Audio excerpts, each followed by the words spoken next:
Hello students and welcome back to channel Siraj Shaikh the study. आज LLP का lecture number 3 है जिसमें हम कवर करेंगे नए पॉइंट्स ऑफ एलएलपी। तो स्टार्ट करेंगे आज का क्लास।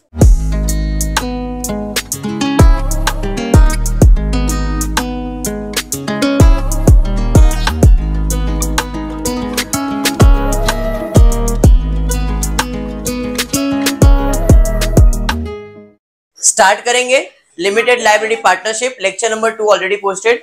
अभी से लेक्चर जो आएंगे यूट्यूब पे वो डबल लेक्चर्स या ट्रिपल लेक्चर्स होंगे पर डे पे। अब जैसे कल का लेक्चर था, मैं नॉर्मली एक लेक्चर पोस्ट कर रहा था 6 बजे ही शाम को, बट आज मैंने 2 वीडियोस अपलोड कर दिया। एक कल का लेक्चर जो हुआ था एलएलपी वो मैंने 12 बजे अपलोड कर दिया, तो आप लोगों ने नहीं देखा तो वो देखो। उसके अलावा आज शाम को टैक्स जो संडे अपन ने शूट किया था वो भी हो गया है। ठीक है, आज अपना 2 लेक्चर्स होने वाला है जिसमें अपन एलएलपी और टैक्सेशन दोनों कंप्लीट करेंगे। उसके अलावा तुम्हारा इकोनॉमिक्स का ऑफलाइन लेक्चर्स भी होने वाला है। आज इकोनॉमिक्स का भी लेक्चर है। ठीक है, ओके, चलिए स्टार्ट करते हैं। Limited library partnership format I hope सबको याद है, ऐसा मेरा अजम्पशन है। कंट्रीब्यूशन और असेट, कंट्रीब्यूशन में contribution, receive, reserves and surplus. Libraries में सिक्योर्ड, अनसिक्योर्ड। क्रेडिटर्स है short term borrowings, creditors and other liabilities, बराबर है।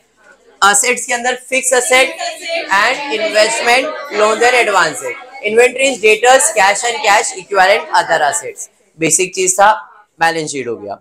यहाँ पे आते हैं प्रॉफिट एंड लॉस में gross turnover less excise duty या सर्विस टैक्स या रिटर्न्स, कुछ भी इधर आप अज्यूम रखो तो नेट टर्नओवर मिलेगा। Other income, increase and decrease in stock, done. उसके बाद इतना आपको जो करना है वो ट्रेडिंग अकाउंट, बाकी सब आपके प्रॉफिट एंड लॉस।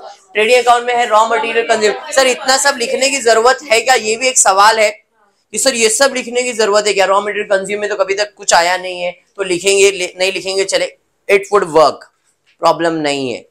आपको रॉ मटेरियल कंज्यूम में कोई एडजस्टमेंट नहीं है, नहीं लिखा तो भी चलेगा। परचेज तो रहेगा ही। उसके अलावा consumption for store and spare अगर आया है तो ठीक, नहीं आया तो नहीं लिखा तो चलेगा। पावर एंड फ्यूल अगर है तो ठीक है। पर्सनल एक्सपेंसेस रहेगा, एडमिन एक्सपेंसेस रहेगा। पेमेंट टू ऑडिटर डिपेंड करता है तो ठीक है, नहीं तो कोई नहीं। सेलिंग एक्सपेंसेस बनाना है, डेप्रिसिएशन रहेगा। इंटरेस्ट कभी आया तो ठीक है, अदर एक्सपेंसेस रखना है, ये सब आपको चाहिए। सब एक्सपेंसेस को ऐड करेंगे, नेट प्रॉफिट बिफोर टैक्स आएगा, माइनस टैक्स करेंगे, नेट प्रॉफिट आफ्टर टैक्स आएगा। प्रॉफिट ट्रांसफर टू पार्टनर्स, जो भी उनका प्रॉफिट शेयरिंग रेशियो रहेगा वो चले जाएगा पार्टनर्स में। फॉर्मेट आई होप क्लियर है अभी। तो चलिए फिर आज पहला काम करेंगे, मार्किंग करेंगे कौन सा चीज किधर जाने वाला है एक एक करके। सबसे पहला क्या है, स्टॉक। ये कौन सा स्टॉक होगा, ओपनिंग स्टॉक। पैराग्राफ पहले पढ़ते देखते क्या दिया, DNR partner sharing profit and losses equally, पहले लाइन पे दिया है प्रॉफिट शेयरिंग रेशियो क्या है, इक्वल है in LLP from the following trial balance of the firm, prepare income and expenditure and balance sheet as on 31 March 2018। आप देख सकते हो इनकम एंड एक्सपेंडिचर अकाउंट बोला है यहाँ पे, हम बाय डिफॉल्ट वही प्रिपेयर करते हैं, एक बाजू इनकम एक बाजू एक्सपेंस। चाहे वो प्रॉफिट एंड लॉस बोले चाहे इनकम एंड एक्सपेंस, आपका काम तो वही है, तो कंफ्यूज होने की जरूरत नहीं है। चित्राली देख ली बेटा कौन आया है क्या। आगे बढ़ते स्टॉक। स्टॉक कहाँ जाएगा, स्टॉक आपका असेट है तो कहाँ जाता है, ये कौन सा स्टॉक है, असेट वाला नहीं, इंक्रीज एंड डिक्रीज, मतलब ये ओपनिंग स्टॉक है, इधर आ जाएगा इंक्रीज एंड डिक्रीज के अंदर। परचेज तो परचेज ही है, सेल्स रिटर्न टर्नओवर में से माइनस हो जाएगा, लेस सेल्स रिटर्न। डेटर्स आपका डेटर्स ही है, बराबर है। वेजेस पर्सनल एक्सपेंसेस जाएगा। Royalties on sales selling expenses, क्या बात है। उसके बाद furniture asset, machine asset. Advertisement for 4 years, advertisement for 4 years, 4 साल का खर्चा कर रखा है, मतलब 4 साल का एडवांस दे रखा है आपने, बराबर है। अब ये कहीं ना कहीं आपका अदर असेट्स है, क्या ये अदर असेट्स, बट इसका दूसरा इफेक्ट आएगा, ये हिडन एडजस्टमेंट भी हो गया है। नॉर्मली 12th स्टैंडर्ड में एडवर्टाइजमेंट को प्रॉफिट एंड लॉस में लिखते हो, 4 साल का है तो 3 साल का प्रीपेड है और प्रीपेड दिखाते हो, वैसा अप्रोच भी चलेगा। या तो अदर असेट्स में से प्रीपेड निकालेंगे और हमारा जितना एक्सपेंसेस है वो सेलिंग एक्सपेंसेस में दिखाएंगे। 2 अप्रोच है, दोनों में एक्सप्लेन करने वाला, प्रॉफिट एंड लॉस का अप्रोच भी और बैलेंस शीट का अप्रोच भी। ओके, आगे बढ़ता हूं। Salary, personal expenses, provident fund, investment, क्या बात है। Contribution to provident fund, expense होता है कंट्रीब्यूशन, ये सम के अंदर लेने का रीजन ये था, ये सम इसके अंदर प्रोविडेंट फंड से रिलेटेड बहुत सारी चीजें है। एक तो है provident fund investment, contribution to provident fund, provident fund, interest on provident fund. चार चीज है, तो चारों चीज को पहले समझ लो। एक है प्रोविडेंट फंड इन्वेस्टमेंट, एक है कंट्रीब्यूशन टू प्रोविडेंट फंड, एक है प्रोविडेंट फंड सिर्फ प्रोविडेंट फंड, और एक आपको इंटरेस्ट ऑन प्रोविडेंट फंड। बराबर है। अब समझते ये क्या है चित्राली। प्रोविडेंट फंड, कोई भी फंड आपकी लाइबिलिटीज होती है, कोई भी फंड आपकी क्या होती है, लाइबिलिटीज। फंड में पैसा जमा रखा है, फंड मतलब पैसा जमा रखा है, समझ में आया कि नहीं? तो ये आपके लिए क्या हो जाएगा, लाइबिलिटीज हो जाएगा। तो प्रोविडेंट फंड है सिर्फ, तो ये आपका क्या है, लाइबिलिटीज। लेकिन इन्वेस्टमेंट आ गया तो ये आपका क्या बन जाता है, असेट। प्रोविडेंट फंड है तो लाइबिलिटीज और इन्वेस्टमेंट है तो असेट। प्रोविडेंट फंड है तो लाइबिलिटीज, इन्वेस्टमेंट है तो असेट। देखो प्रोविडेंट फंड क्रेडिट साइड पे ही दिया हुआ है और इन्वेस्टमेंट डेबिट साइड पे दिया हुआ है, ठीक है। अब कंट्रीब्यूशन करेंगे मतलब खर्चा होएगा, खर्चा है मतलब कहां जाएगा, प्रॉफिट एंड लॉस में जाएगा, और उस पर ब्याज भी मिलने वाला है तो ये भी कहां जाएगा, प्रॉफिट एंड लॉस। तो बेसिक चीज तो आपको इतना समझ में आना चाहिए कि प्रोविडेंट फंड किधर जाता है, प्रोविडेंट फंड इन्वेस्टमेंट कहां जाता है, कंट्रीब्यूशन कहां जाता है और इंटरेस्ट कहां जाता है। बाइफर्केशन क्लियर हो गया। खाली प्रोविडेंट फंड है आपका liabilities, provident fund investment asset, contribution कर रहे खर्चा है, इंटरेस्ट मिल रहा है फायदा है। देखो इंटरेस्ट क्रेडिट साइड पे दिया है तो ये आपका इनकम हो जाएगा। तो प्रॉफिट एंड लॉस में ये क्या है, आपका इनकम है। इनकम मतलब क्रेडिट से जाएगा अदर इनकम्स में। प्रोविडेंट फंड लायबिलिटीज, अब लायबिलिटीज में किधर जाएगा वो सोचना पड़ेगा। सिक्योर लोन हो सकता है, नहीं। अनसिक्योर लोन हो सकता है, शॉर्ट टर्म बोरोइंग्स हो सकता है क्या, नहीं। क्रेडिटर्स हो सकता है क्या, नहीं। Other liabilities, yes, other liabilities and provisions के अंदर जा सकता है, बराबर है। तो ये अदर लायबिलिटीज एंड प्रोविजन जो होता है ना, प्रोविजन करके रखना, तो ये कहां जाएगा, प्रोविजन के शेड्यूल में। कुछ टीचर्स बोलेंगे रिजर्व्स एंड सरप्लस फंड है, तो बोलेगा नहीं, प्रोविडेंट फंड आपका प्रोविजंस है। तो आपने अगर आपका फॉर्मेट देखा है तो आपके अंदर देखो यहाँ पे प्रोविजंस लिखा है, तो ये मेरी लायबिलिटी एक्सटर्नल लायबिलिटीज में काउंट किया जाएगा। तो प्रोविडेंट फंड मेरा क्या है, प्रोविजंस है। डन, यहां तक समझ में आया? चलिए ठीक है, तो ये आपका क्या है, प्रोविजंस में चले जाएगा। यहाँ पे लिख देता हूं प्रोविजन। अब आ जाते हैं हम लोग यहाँ पे इन्वेस्टमेंट, तो इन्वेस्टमेंट हो गया। कॉन्ट्रीब्यूशन क्या है, एक्सपेंस है। अब एक्सपेंस में तो बहुत कैटेगरीज है, तो ये प्रोविडेंट फंड कॉन्ट्रीब्यूशन कौन सा एक्सपेंस है, क्या ये पर्सनल एक्सपेंसेस है, क्या वो एडमिन एक्सपेंसेस है, क्या पेमेंट टू एडिटर है, क्या वो सेलिंग है, डेप्रिसिएशन है, इंटरेस्ट है, क्या अदर एक्सपेंस, अदर एक्सपेंसेस है। बात समझ में आया क्या? तो प्रोविजन फंड का कंट्रीब्यूशन कहां चले जाएगा, अदर एक्सपेंसेस में। आई होप आपको ये समझ में आ रहा है। ओके, समझा ये कंसेप्ट? ये सब आज इसके लिए लिया कि ताकि आपको टॉपिक में और कॉन्फिडेंस आ जाए, और कुछ भी नहीं है। 12th स्टैंडर्ड का ट्रायल बैलेंस है ये। आगे बढ़ता हूं, इंश्योरेंस। इंश्योरेंस के शेड्यूल में जाएगा, रेंट एंड इंश्योरेंस के शेड्यूल में नहीं है तो किधर जाएगा, एडमिन के अंदर। समझ में आया क्या? इंश्योरेंस का शेड्यूल है तो इंश्योरेंस में, नहीं तो एडमिन में। कैश आपका कैश है, ड्रॉइंग्स कहां जाएगा, पार्टनर्स कैपिटल में। डन। आ जाते हैं लायबिलिटी साइड पे, पार्टनर्स कैपिटल अकाउंट में जाएगा। Commission other income credit side पे दिया है, rent other income, miscellaneous other income, sales तो सेल्स ही है, gross turnover, purchase return minus from purchase, discount other income credit side पे दिया हुआ है। उसके बाद प्रोविडेंट फंड हो गया, इंटरेस्ट हो गया, रिजर्व फॉर डाउटफुल डेब्ट ओल्ड आरडीडी। अगर आपको याद हो डेबिट पे दिया तो बैड डेब्ट्स, क्रेडिट पे दिया तो ओल्ड आरडीडी। हाँ जी, और क्रेडिटर्स तो क्रेडिटर्स ही है। मार्किंग क्लियर है यहां तक? ऐसा कोई जिसको ये मार्किंग नहीं समझाए, हाँ या नहीं? चलिए ठीक है, मार्किंग डन है तो एडजस्टमेंट की तरफ जाते हैं। देखते हैं एडजस्टमेंट में कौन से एडजस्टमेंट है। सबसे पहला एडजस्टमेंट है closing stock ₹25,000, market price 30,000, which ever is lower, cost price market price which ever is lower, cost price market price which ever is lower. लेकिन कभी किसी को मार्क करेंगे क्या? नहीं। D has taken goods worth ₹500 for personal। D को ने partner है, मैंने बताया गुड्स से रिलेटेड एडजस्टमेंट, पार्टनर से रिलेटेड एडजस्टमेंट कभी किसी को मार्क करते नहीं है। उसके बाद prepaid insurance amounted to 100, insurance के ऊपर एडजस्टमेंट है। प्रीपेड इंश्योरेंस का है, इंश्योरेंस यहाँ पे देख लिया भाई साहब, इसको स्टार मार्क करो, एडजस्टमेंट है। क्लियर है? आगे बढ़ेंगे। Depreciate furniture by 15%, machine by 20%। Furniture के ऊपर एडजस्टमेंट है, मशीन के ऊपर एडजस्टमेंट है। Write off 400 for bad debts and maintain reserve for doubtful डेब्ट एट 3% ऑन डेटर्स। डेटर्स के ऊपर एडजस्टमेंट है। और कुछ है क्या? नहीं। चलिए अब करते हैं इनका पोस्टिंग, एक एक करके स्टार्ट करें। सबसे पहला स्टॉक कहाँ जाएगा? इंक्रीज डिक्रीज शेड्यूल बनाया हमने इंक्रीज डिक्रीज का। इसका प्रोसेस क्या है? सबसे पहला इसमें क्या लिखेंगे? Closing stock less opening stock. Question में जो दिया है वो कौन सा स्टॉक होता है? ओपनिंग। कितना दिया ओपनिंग स्टॉक? 20,000। बात समझ में आया राहुल? राहुल आगे क्या है उसके बाद देखते हैं। उसके बाद दिया है परचेज। परचेज हमेशा दुकेला है, अकेला होता नहीं, तो इसके लिए फॉर्मेट बना लेंगे। परचेज कितना दिया? परचेज का अमाउंट 1,30,000। बात समझ में आया केशव? केशव आगे क्या दिया देखो परचेज के बाद? Sales return. सेल्स में से माइनस होगा केशव। कितना दिया है? 700। तो भाई सेल्स रिटर्न में से माइनस करेंगे। अब इसके लिए कोई फॉर्मेट नहीं बनता है, डायरेक्टली यहीं पे लिख देता हूं लेस रिटर्न्स। कितना भाई? 700 रुपए। बराबर है? यहाँ पे लिख दिया भाई 700। नेक्स्ट उसके बाद क्या है? डेटर्स। डेटर्स के लिए डेटर्स का शेड्यूल तो मैंने बनाया नहीं है, तो डेटर्स का शेड्यूल बना देता हूँ यहीं पे। ज्वाइन करके भाई शेड्यूल बन गया। चलिए डेटर्स का शेड्यूल। उसके अलावा आपको मैंने और एक चीज बोला है, सेल्स के अंदर भी अपने को एक फॉर्मेट बनाना है। बराबर है? तो ये मैंने डेटर्स का शेड्यूल ले लिया।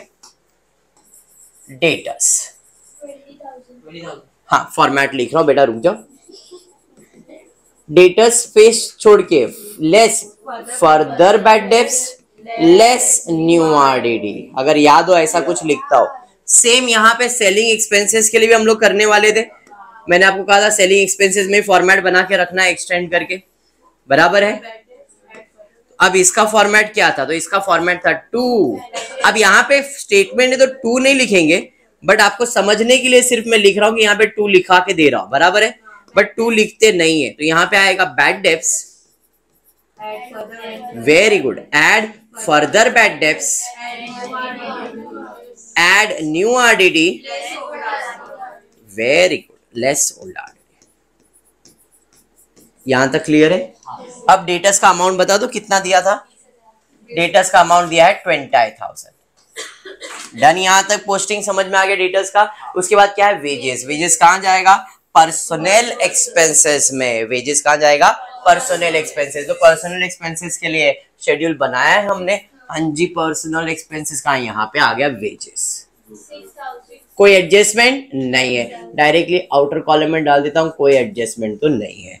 नेक्स्ट उसके बाद क्या है? वेजेस के बाद दिया है रॉयल्टीज ऑन सेल्स। कौन सा एक्सपेंस है ये? सेलिंग एक्सपेंसेस है। तो भाई सेलिंग एक्सपेंस का फॉर्मेट बनाया, इसी के अंदर लिख देता हूं रॉयल्टीज। कितना है?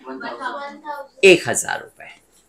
नेक्स्ट उसके बाद क्या है? उसके बाद दिया है फर्नीचर। फर्नीचर क्या है? फिक्स असेट है। अब फिक्स असेट का भी शेड्यूल अपने को बनाना पड़ेगा, तो इधर ही मैंने फिक्स असेट का भी शेड्यूल बना दिया है। ठीक है, ये आपका फिक्स असेट्स है। शेड्यूल के अंदर सबसे पहला क्या है? फर्नीचर। फर्नीचर ले लिया मैंने 5,000। उसके नीचे ही है, थोड़ा जगह छोड़ देता हूं, मशीनरी। कितना है? 30,000। डन। उसके बाद क्या देख लो, उसके बाद यह एडवर्टाइजमेंट फॉर 4 years। देखो दो अप्रोच है, एक तो प्रॉफिट एंड लॉस का अप्रोच है और एक असेट का अप्रोच है। मैं असेट का अप्रोच दिखा रहा हूं, तो ये जाएगा अदर असेट्स के अंदर। अदर असेट का शेड्यूल बनाया नहीं है, मैं बाजू में बना लेता हूं यहीं पे, अदर असेट्स। ठीक है, अदर असेट्स में मैं लिख रहा हूं एडवर्टाइजमेंट। कितने साल का एडवर्टाइजमेंट किया है? 4 साल के लिए। और कितना खर्चा किया? 4,000।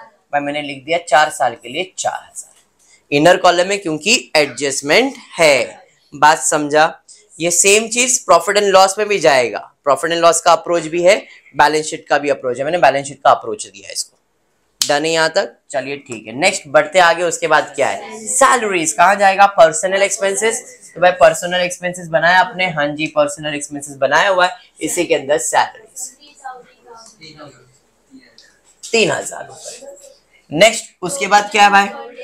Provident fund investment. इन्वेस्टमेंट अकेला होता है, डायरेक्टली अकेले चले जाएगा। कहां है भाई प्रोविडेंट फंड? अब यहां पे ना मैं इन्वेस्टमेंट का शेड्यूल भी बना रहा हूं। एडजस्टमेंट नहीं है ना उसके पर? हाँ फिर जाने दो, फिर क्यों बना रहा हूँ मैं, नहीं बना रहा हूँ। इन्वेस्टमेंट कितना प्रोविडेंट फंड इन्वेस्टमेंट? 2000। हाँ वाह 2000 तो है। आगे बढ़ेंगे, उसके बाद कंट्रीब्यूशन कहाँ जाएगा? अदर एक्सपेंसेस के अंदर। अदर एक्सपेंसेस का शेड्यूल बना है क्या? अदर एक्सपेंस, यस यहाँ पे बना है। कंट्रीब्यूशन फॉर प्रोविडेंट फंड कितना? 500 रुपए। उसके बाद क्या है जी? इंश्योरेंस। इंश्योरेंस के ऊपर एडजस्टमेंट भी है। एडमिन एक्सपेंसेस में डालता हूँ क्योंकि अपने फॉर्मेट के अंदर मैंने इंश्योरेंस का फॉर्मेट नहीं लिखा यहाँ पे, बराबर है, तो मैं इसे किधर लिख देता हूँ? एडमिन एक्सपेंसेस के अंदर, यहीं पे आ जाता हूँ। देखो मेरे को मालूम था ऐसा कुछ आएगा, उधर लिखा हुआ है ना, मेरे को मालूम था ऐसा बोला जाएगा, बट ये यहाँ पे लिखा, अपन ने उसका फॉर्मेट बनाया क्या उधर? नहीं, इसके लिए मैं उसको कहाँ लिख रहा हूँ? एडमिन के अंदर, यहाँ पे। इंश्योरेंस एक्सपेंसेस, आज बेटी को सुना है सर बाप ने, इंश्योरेंस एक्सपेंसेस कितना बोलो जरा? 500। चलिए इधर लिखने का रीजन वापस से बता रहा हूँ। इंश्योरेंस एक्सपेंसेस, देखो मैंने यहाँ पे फॉर्मेट में इंश्योरेंस एक्सपेंसेस लिखा है क्या? तो उसको लिखने का जगह मिलेगा नहीं ना अपने को, इसके लिए मैंने एडमिन के अंदर लिख के रखा है, बिकॉज एडमिन का हेडिंग डाला है ना हमने, इसके लिए। ये कल भी डिस्कस हुआ था, सेम चीज फिर रिपीट। चलिए हाँ, इसके लिए हमने बोला था छुट्टी नहीं करना है। इंश्योरेंस के बाद है कैश। कैश अकेला होता है, किधर जाएगा? कैश एंड कैश इक्विवेलेंट के अंदर डायरेक्टली चले जाएगा 3000। उसके बाद है ड्राइंग्स। ड्राइंग्स कहाँ जाएगा? पार्टनर्स कैपिटल के अंदर, तो भाई पार्टनर्स कैपिटल के अंदर चले जाएगा 2। अब यहाँ पे 2 ही पार्टनर है, पहला डी और आर, तो डी आर बराबर है। डी का कितना है और आर का 1500। बात समझ में आ गया क्या? उसके बाद हम बढ़ेंगे, पार्टनर्स कैपिटल दिया हुआ, डेबिट साइड का पोस्टिंग डन, क्रेडिट साइड पे है 15,000 और 15,000 पार्टनर्स कैपिटल में चले जाएगा। By balance brought down 15,000। देखो कॉलेज के टीचर पार्टनर कैपिटल बनाएंगे नहीं, और उसका ट्रीटमेंट कहाँ करवाएंगे ये भी मैं आपको बताता हूँ। उसका ट्रीटमेंट हो जाएगा पार्टनर्स फंड में, शेड्यूल में। इधर लिखेंगे कैपिटल के अंदर कैपिटल ऑफ डी और स्पेस छोड़िए capital of R, and then इसी के अंदर ड्राइंग का एडजस्टमेंट सब करेंगे और डायरेक्ट दिया। बट हमने क्या किया है? पार्टनर्स कैपिटल अकाउंट प्रिपेयर किया है। बात समझ में आया? ये फर्क मिलेगा अगर कॉलेज में ध्यान दोगे तो। चलिए बढ़ेंगे आगे। उसके बाद क्या है? आगे बढ़ रहे कमीशन, किधर जाएगा? Other income, rent, other income, miscellaneous, सब अदर इनकम, बहुत सारा अदर इनकम है, तो अपने लिए अदर इनकम का शेड्यूल इंपॉर्टेंट है आज। तो अदर इनकम में सबसे पहला क्या है? कमीशन। कितना है? 1000। डायरेक्टली आउटर कॉलम में डाल देता हूँ 1000। उसके बाद क्या है? रेंट। कितना है? 1000। फिर उसके बाद मिसलेनियस इनकम कितना है? 2000। फिर उसके बाद सेल्स, तो ग्रॉस टर्नओवर है, डायरेक्टली चले जाएगा यहाँ पे। कितना है? 70,500। बात समझ में आ गया क्या? तो भाई यहाँ पे परचेज रिटर्न, परचेज में से माइनस होगा। देखो परचेज का शेड्यूल हमने बनाया है, हाँ जी परचेज का शेड्यूल बनाया, इसी में लेस रिटर्न्स कितना? 3200। अरे बात समझ में आ गया। उसके बाद दिया है डिस्काउंट। डिस्काउंट क्या है? आपका इनकम ही है। कौन सा इनकम है? Other income. उसके अलावा इंटरेस्ट भी है, वो भी आपका अदर इनकम है, बराबर है। और 2 इनकम आएगा, मैं जगह कम है इसलिए मैं दोनों को ऐड कर रहा हूं, 300 और 200 500, बट आप अलग अलग लिखना, ठीक है। डिस्काउंट और इंटरेस्ट दोनों ऐड करके मैं शेड्यूल में दिखा रहा हूं। यहाँ पे दोनों को मैं ऐड कर रहा हूं, यहाँ पे जगह कम है, यहाँ पे discount plus interest on provident fund, तो डायरेक्टली 500 रुपया मैं दिखा रहा हूं। समझ में आया क्या?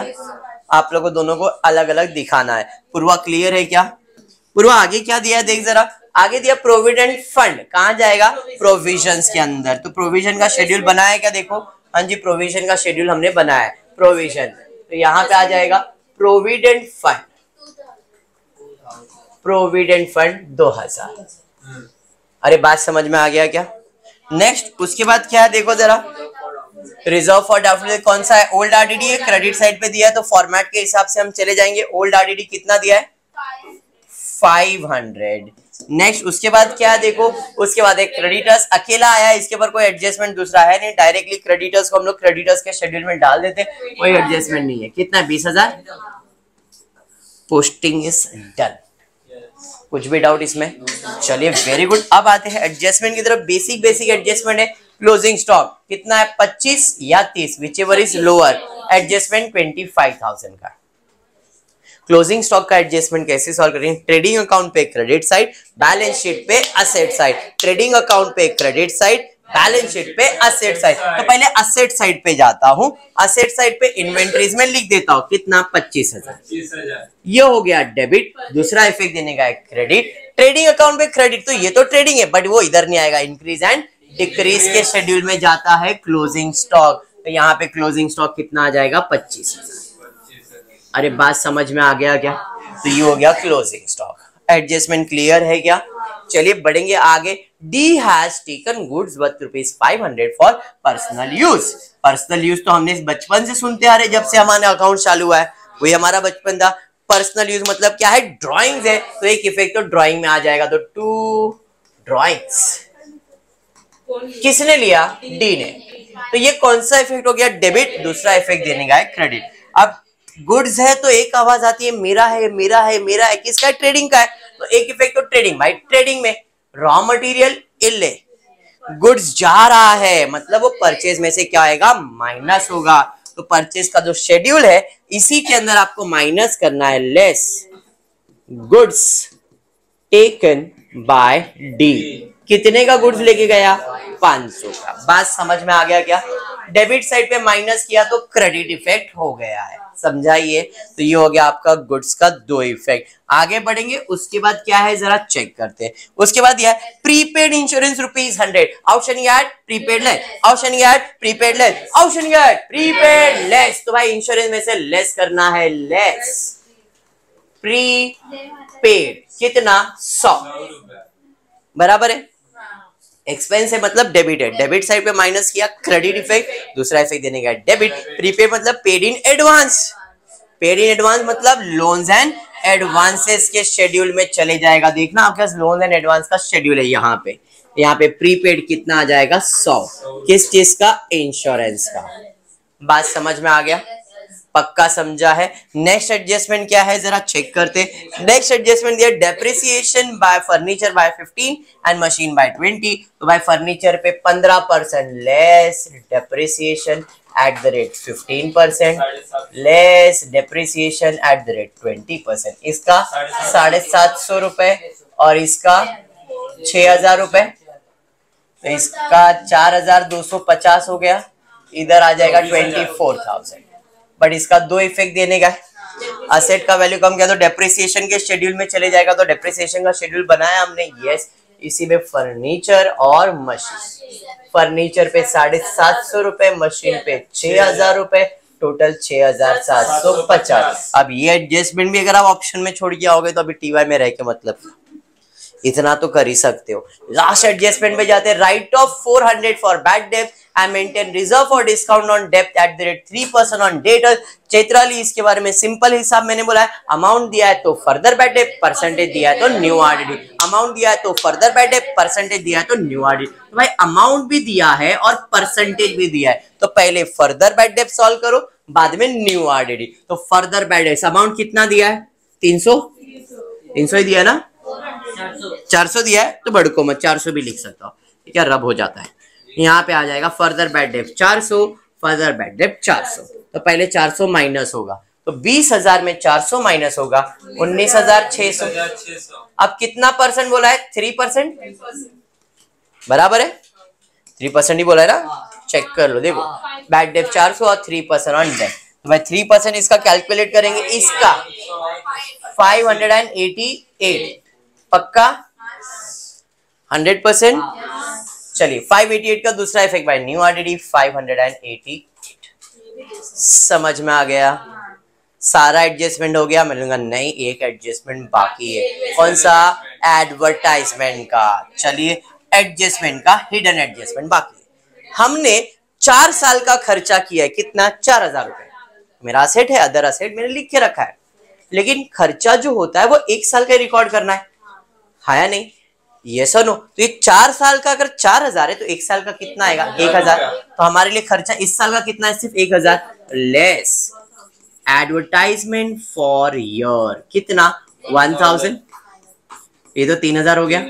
बढ़िया, इसका दूसरा इफेक्ट देना पड़ेगा। एडवर्टाइजमेंट क्या है? एक्सपेंस है। जो भी एक्सपेंस है, कौन सा एक्सपेंस है? ये सेलिंग एक्सपेंस है, तो सेलिंग के अंदर चले जाएगा। भाई सेलिंग में जा रहा हूं तो यहाँ पे लिख रहा हूं एडवर्टाइजमेंट, कितना? 1000।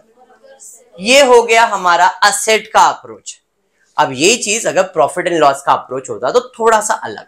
हम क्या करते? एडवर्टाइजमेंट यहाँ पे लिखते 4000, इनर कॉलम में कितना लिखते? 4000। भाई 4000 4 साल का है, तो अपने लिए एडवांस कितने साल का आएगा? 3 साल का।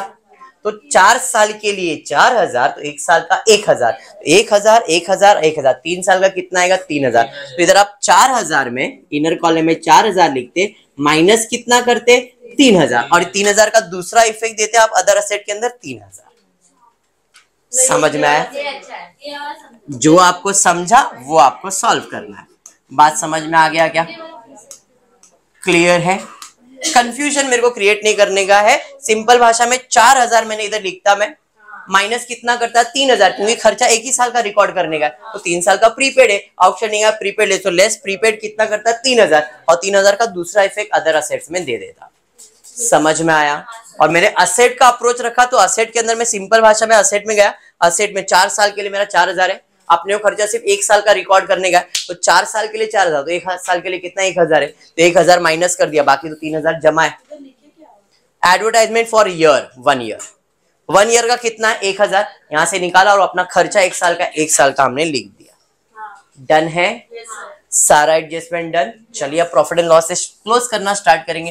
पहले सेल से 1,70,500 माइनस 700 करोगे तो आपको आ जाएगा 1,69,800, बराबर है 1,69,800।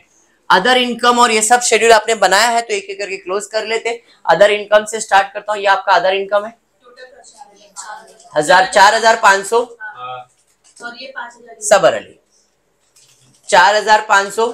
क्लोजिंग स्टॉक में इनकम ज्यादा है ना, तो ये 5,000 इनकम आ जाएगा, बराबर है। ये दोनों का अमाउंट पहले लिख देता हूं, 4,500 फॉर अदर इनकम और 5,000 for increase and decrease. Total कितना हो गया भाई? तो ये हो गया कितना? 179,300। ये 800 था, ठीक है ना। चलिए अब एक्सपेंस साइड पे जाते हैं आयुष, देखते हैं एक्सपेंस में क्या है। तो रॉ मटेरियल कंज्यूम तो नहीं, बट परचेज है। 1,30,000 में 3,200 और 500 माइनस करना है, 1,26,300, 1,26,300। पावर एंड फ्यूल नहीं है, पर्सनल एक्सपेंसेस है 9,000। क्या बात है, इधर आ जाएगा 100 माइनस हो जाएगा 400 रुपए। पेमेंट टू ऑडिटर नहीं है। सेलिंग एक्सपेंसेस इधर सॉल्व करना है, बैड डेट तो था नहीं। 400 प्लस 500 कितना हो गया? 988 माइनस करेंगे 500, 488। अब 1000 प्लस 1000 2000, 2488। सेलिंग एक्सपेंसेस हो गया। इंश्योरेंस नहीं, डेप्रिसिएशन है 6750, अदर एक्सपेंसेस है 500। समझ में आ गया? चलिए फटफट करके परचेज से स्टार्ट करूंगा। 1,26,300 आप चाहिए तो बुक में लिख के रखना, फिर एक साथ मेरे को बोल देना। 1,26,300 है, 9,400, 2488, 6750 एंड 500। मेरे को अमाउंट इधर बोलते जाना। रॉ मटेरियल कंज्यूम में कुछ नहीं है। परचेज में 1,26,300, ये नहीं है, ये नहीं है। पर्सनल एक्सपेंसेस के अंदर है 9,000 रुपीज। एडमिन एक्सपेंसेस के अंदर है 400 रुपीज। पेमेंट टू ऑडिटर्स नहीं है। सेलिंग एक्सपेंसेस 2488 है। डेप्रिसिएशन 6750 है। इंटरेस्ट का एडजस्टमेंट नहीं है। अदर एक्सपेंसेस आपको टोटल दिया है, अदर एक्सपेंसेस में आपने कंट्रीब्यूशन किया 300 है शायद, 500। चलिए 500 ठीक है। यहां तक पक्का? फट से इसका टोटल ले लो, देखो कितना आ रहा है टोटल, बता दो फट से। सिर्फ एक्सपेंसेस का टोटल बोला मैंने, 1,45,438। अब इनकम माइनस एक्सपेंस करना है। 1,79,300 में एक्सपेंसेस को माइनस कर देना है। 33,662 कोई टैक्स नहीं है तो 33,862 इज माय प्रॉफिट, जो कि डॉक्टर में बटेगा DR। DR बराबर है। कैसे बटेगा? इक्वली, तो डिवाइड बाय 2 कर दो, कितना आ रहा है? 16,931 16,931 टोटल आ गया। इधर डेबिट है, दूसरा इफेक्ट जाएगा क्रेडिट, तो पार्टनर्स कैपिटल के अकाउंट में चले जाएगा क्रेडिट बाय नेट प्रॉफिट। 16,931 16,931। चलिए अब इसका टोटल ले लेते हैं। इसका टोटल आ जाएगा, इसका टोटल आएगा 31,931 31,931 बराबर है। सेम टोटल यहाँ पे लिखना आपको 31,931 31,931 माइनस करेंगे इसमें 1500 27,931 और इधर रुक जाओ बेटी कुछ बोल रही है, 1 मिनट रुको, बेटी का आवाज सुनने दो मेरे को। सबर अली हाँ कितना बेटी अमाउंट? 30,431। बेटी का आवाज नहीं आ रहा है, कितना है? सो गई बोल अमाउंट बोल, अंजलि तू बोल। 30,431। Very good. होता है उम्र में बेटी को ऐसा चक्कर आते रहता है। ये टोटल हो गया, इसे हम कहते हैं टू बैलेंस कैरिड डाउन। ये कहाँ चले जाए, ध्यान दे रहे। इसका टोटल लेंगे फट से 27,931 30,431 टोटल कितना? 362 ना?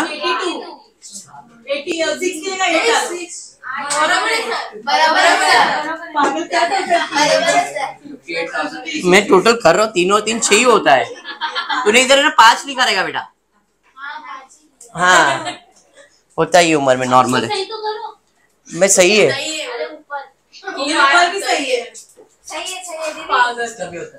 होता है।